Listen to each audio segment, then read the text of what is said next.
Hello everyone, and in today's video we are finally taking a look at one of the most hot coins in the past year for sure, or at least at this bull run, and it is indeed Polkadot. This is most likely gonna be a two-part video where in this first one we will look more on the network and the technology itself, and in the next video, which will probably come out tomorrow or the day after, we will explore the Polkadot token itself, look at the charts, look at the price, and see some possibilities where it could go in the future. By the way, if you like this type of content, definitely check out my crypto series in the top right hand corner and smash the like button to help me with the YouTube algorithm. And also, if you want to catch the next video, make sure you are subscribed to the channel. And with this out of the way, let's get into the video. Polkadot calls itself the next generation blockchain, and they are currently on track to deliver the most robust platform for security, scalability and innovation. If we click on the launch roadmap, we can see the man behind it, the Dr. Gavin Wood, who helped co-found the Ethereum with Vitalik. So a really smart guy, that's for sure. Now here we can see the current phase we are in, which is the parachain rollout, and under this we can see a little bit more about the previous updates and some future updates as well. So if we just quickly go through this bit of a history of the protocol, we can see that the first phase was launched in proof of authority mode by the Web3 Foundation, which I believe was established by Dr. Gavin Wood himself. In this proof of authority mode, it was mostly in control of the 6 validators from the Web3 Foundation, as we can see if we click on the learn more here, right here. And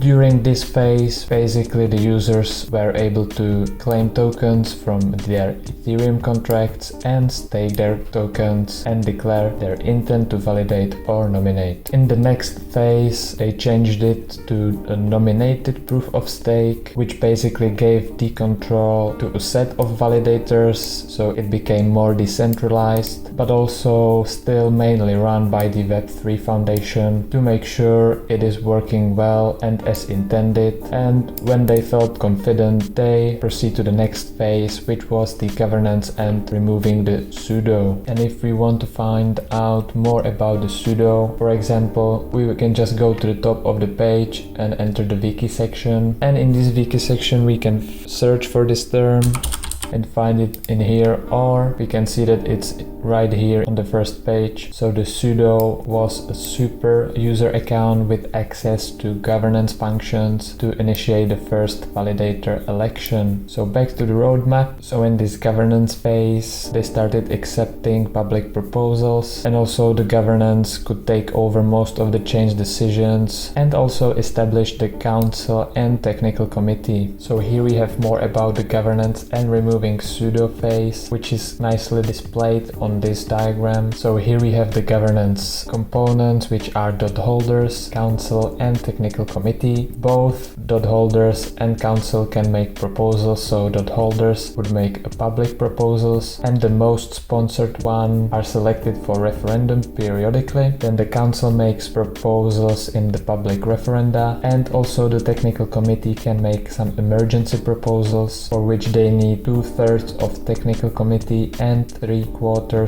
of council support to make them happen. So all these proposals can be voted on in this public referenda by the dot holders, and also there is this rotating approval vote of the dot holders to the council, which should make for a live decentralized network. In the next phase, they enabled balance transfers, so pretty self-explanatory. And in the current phase, which is the parachain rollout, they are testing these parachains and optimizing them on parachain testnets and on Kusama. So again, we can do a quick search in the wiki section, maybe choose the first one. So here we can see it's another network, independent and standalone from Polkadot. They say it's wild and fast, so great for experimentation and testing, early stage deployment, etc. Whereas the Polkadot is more conservative and stable. So here we can see the quick summary. So now we know what Kusama Osama is. It's mainly for testing some features that maybe later will be included in Polkadot. So that was the current phase, and there are some future plans for upgrading. So they are currently developing this XCMP, which is cross-chain message passing, and also the launch of parathreads. So we can click on those, and that opens up also the wiki page, but it goes into more of a detail. So this is maybe for some future video where I will be covering the future outlook of Polkadot and what it has to offer in those future upgrades. So going back to the home page, we can see some marketing jazz. I would say it's not much technical. However, here we can go more deep to the Polka's technology. So we will discover that in a second. And down here we have some information about the Polkadot token, the DOT token, which will be covered in the next video, as I said in the beginning. So going to the technology section, we can finally find out more about the network and how it works. So right in this first paragraph, there are some very cool information that this Polkadot protocol allows arbitrary data, not just tokens, to be transferred across multiple blockchains. So that means that there are possible things like cross-chain registries and cross-chain computations, which I don't know yet what these means because I'm just a student of blockchain. I'm no expert, so maybe we will cover these in some future video, so stay tuned. The thing I found quite cool is that the Polkadot can transfer this data across public, which are open, permissionless blockchains, as well as private permission blockchains. So this means that, for example, a school's private permissioned academic records on the chain could send a proof to a degree verification smart contract on a public chain. So basically you can build applications on Polkadot that get those permissioned data from a private blockchain and use it on a public blockchain. Down here we have the description of the basic structure. So there are parachains and parathreads, and these chains connect to and are secured by the Polkadot relay chain, which is the main chain of the Polkadot, and also they can be connected with external networks via bridges. And now we can take a look at those individual components. So in the heart of Polkadot there is this relay chain, which is responsible for the network's shared security, consensus, and cross-chain interoperability. I also forget to mention that Polkadot uses sharding principle, so something which Ethereum 2.0 promises to bring, but it's been delayed and delayed over again. So Polkadot even calls themselves in the white paper the network which can deliver on the promises that Ethereum couldn't, or something along those lines. Don't quote me on that, but basically a better version of Ethereum network. Then we have those parachains in the next layer, which are the sovereign blockchains that can have even their own tokens and optimize their functionality for specific use cases. Then we also have the parathreads, which will be included in some future update and are similar to parachains, but they don't need a continuous connectivity to the network, and they have more of a pay-as-you-go model, which makes them more economical. And finally, connecting the network are the bridges, which allows the parachains and parathreads to connect and communicate with external networks like Ethereum and Bitcoin. Then we have the very important consensus roles. So first of all, we have the nominators, which secure the relay chain by selecting trustworthy validators and staking dots. So the important thing is that they are staking dots and selecting trustworthy validators. Then we have the validators, and these also secure the relay chain by staking dots, so same as the nominators. However, these are chosen by the nominators. On top of that, they are validating proofs from collators and participating in consensus with other validators. Then we have the mentioned collators, which maintain the shards by collecting shard transactions from users and producing proofs for the validators. And finally, we have the fishermen, which just monitor the network and report bad behavior to validators. And this role can actually be performed by any collators or any parachain full node. So these guys are just like watching over the network. These are collators collecting shard transactions and producing the proofs for the validators, and the validators validate these proofs. Validators on top of this are staking dots and are chosen by the nominators, which are also staking dots. And finally we have the governance roles, which consists of council members.